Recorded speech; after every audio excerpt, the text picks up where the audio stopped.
मेरा प्यारा भक्तों, आज आप श्रवण करेंगे अधिक मास की संपूर्ण शुक्रवार की पावन शुभ भजन। भजन सुनने से मन की शांति मिलती है, सारा दुख उस समय दूर हो जाता है और मन को बहुत आनंद मिलता है। तो आइए शुक्रवार की संपूर्ण भजन सुनते हैं। संतोषी भजन। संतोषी मैया जी बैठी मंदिर में आसन लगाई के। संतोषी मैया जी बैठी मंदिर में आसन लगाई के। हम सब मनाए संतोषी का जयकारा लगाई के। हम सब मनाए संतोषी का जयकारा लगाई के। मंदिर में बैठी संतोषी मैया आसन लगाई के।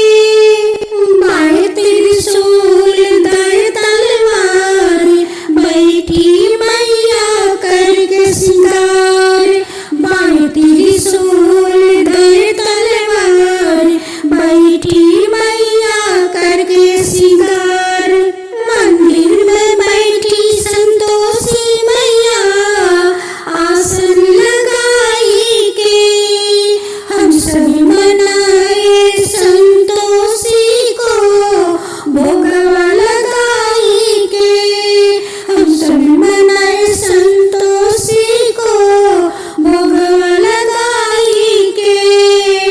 दाएं हाथ आशीर्वाद के लिए भक्तन के सिर पर रखती है।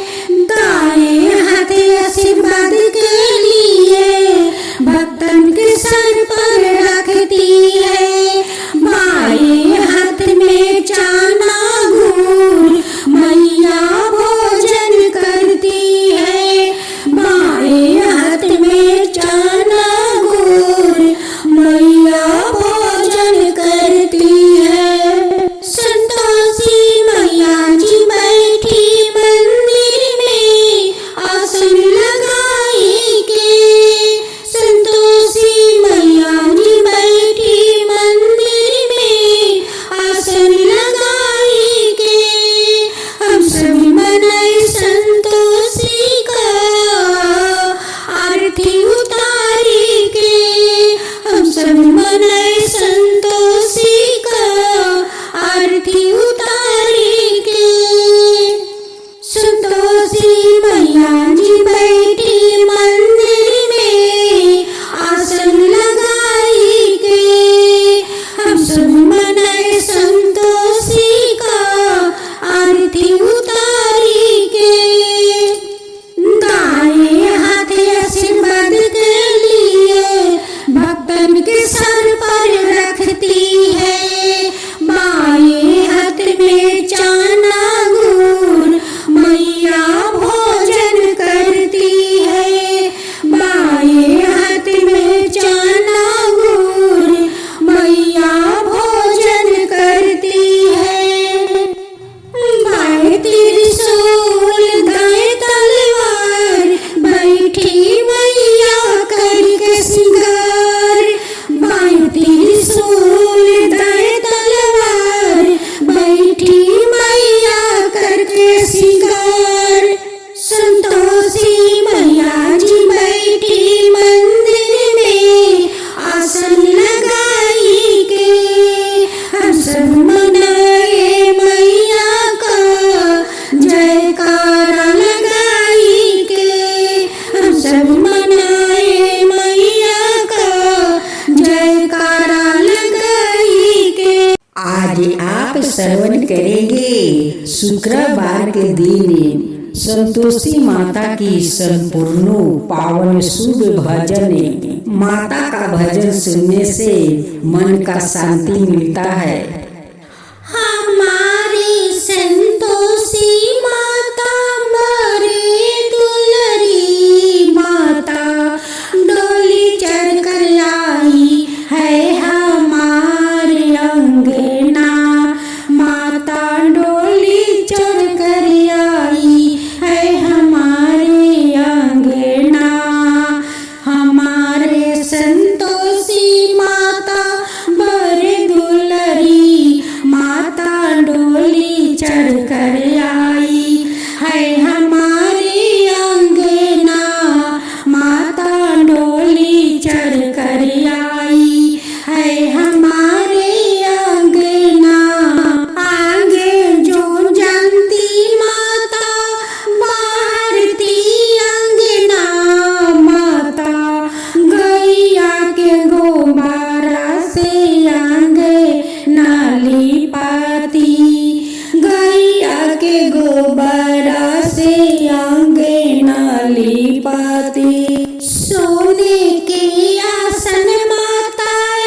लूची बनाती, अपना माता जी के भोग लगाती, अपना माता जी के भोग लगाती।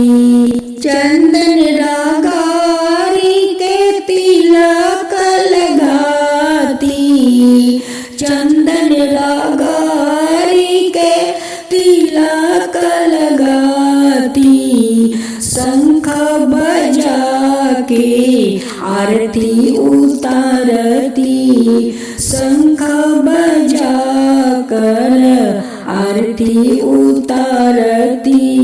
हमारे संतोषी माता बड़े दुलरी माता, डोली चढ़ कर आई है हमारे अंगना, माता डोली चढ़ कर आई है हमारे अंगना। 16 श्रृंगार करके माता को सजाती, 16 श्रृंगार करके माता को सजाती, माइक में माता जी का भजन सुनाती, माइक में माता जी को भजन सुनाती।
संतोषी मैया आरती कर बैठनी हो मान भून लागे संतोषी मैया आरती कर बैठनी हो मान भून लागे संतोषी मैया मनवा के दिल समुझाई हे संतोषी मैया मनवा के दिल समुझाई हे संतोषी मैया भजन कर बैठनी हो ध्यान हो न रहे संतोषी मैया ध्यान हो न रहे संतोषी मैया ऐसे करी भजना हे संतोषी मैया कैसे करी भजना हे संतोषी मैया कैसे गाई गीता हे संतोषी मैया मनवा के दीना समुझाई हे संतोषी मैया मनवा के दीना समुझाई हे संतोषी मैया अपनी चरनिया रौरा कहिया बैठाए में संतोषी मैया अपनी चरनिया रौरा कहिया बैठाए में संतोषी मैया अब दुख सहलो न जाए हे संतोषी मैया अब दुख सहलो न जाए हे संतोषी मैया पीतल का त्रिशूली तलवार है तांबा का पीतल का त्रिशूली तलवार है तांबा का रूप सुहाना लगे संतोषी माता का रूप सुहाना लगे संतोषी माता का जब जब तुमको देखूं जब जब तुमको देखूं तेरे माथे पे माटू की सोहे तेरे माथे पे माटू की सोहे मैं मस्त दीवाना हो जाऊं मैं मस्त दीवाना हो जाऊं और करूं मैं तेरी पूजा और करूं मैं तेरी पूजा आरती उतारू माँ संतोषी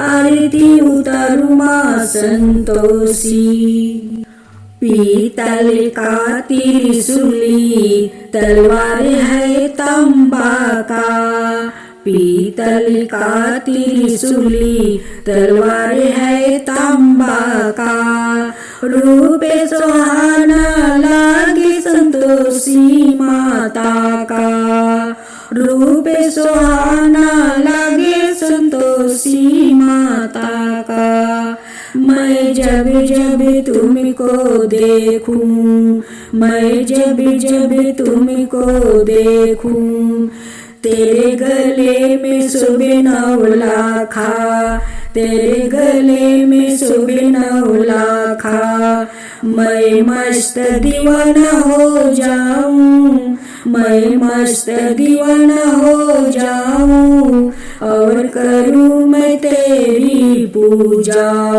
और करूं मैं तेरी पूजा आरती उतारू संतोषी माता आरती उतारू संतोषी माता पीतल का त्रिशूली तलवार है तांबा का रूप सुहाना लगे संतोषी माता का रूप सुहाना लगे संतोषी माता का। जब जब तुमको देखूं, जब जब तुमको देखूं, गले में शोभे हरवा, गले में शोभे हरवा। मैं मस्त दीवाना हो जाऊं, मैं मस्त दीवाना हो जाऊं, और करूं मैं तेरी पूजा, मैं करूं मैं तेरी पूजा।